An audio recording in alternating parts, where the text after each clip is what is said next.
Баш кылабызда һыргалактар бик күп, әмма һәр кем үзенә охшаганын һайлай ала. Тау-тау хәбәрнең дус һәм бердәм командасы шуларның берен тикшереп карарга килде. Бу түзер микән?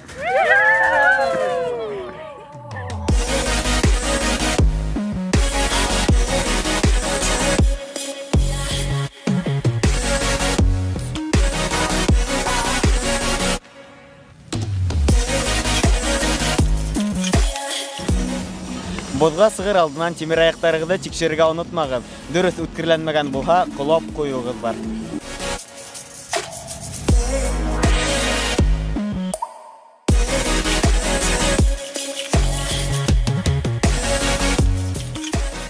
Һыргалактың калынлыгы 5-6 сантиметрдан да кем булырга тиеш түгел.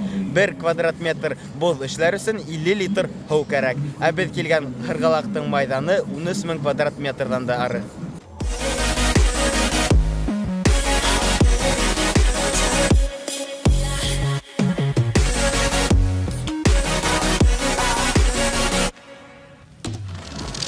Йылы бияләйдәр, башлыктар, шарфтар һыргалыкка килгәндә һезнең иң якын дусыгыз булырга тиеш. Уларны өйдә онытып калдырмагыз.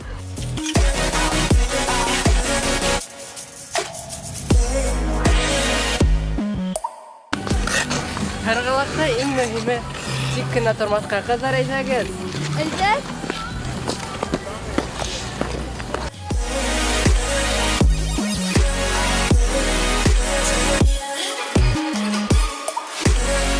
Тимер аяк бүген минең бигрәк тә шәп елдерә.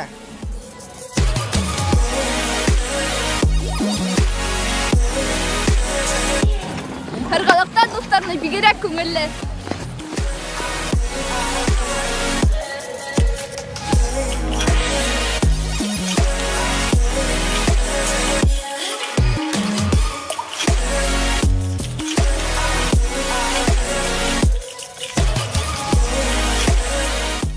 Рәхәтләнеп, саф һавала ялда иттек, шәп сюжетта төшердек. Дуслар, һез дә буш вакытыгызды безнең һәммәк күңелле итеп үткәрегез. Салават Заманов, Тау-тау хәбәр командасы, Тау-тау хәбәр өчен.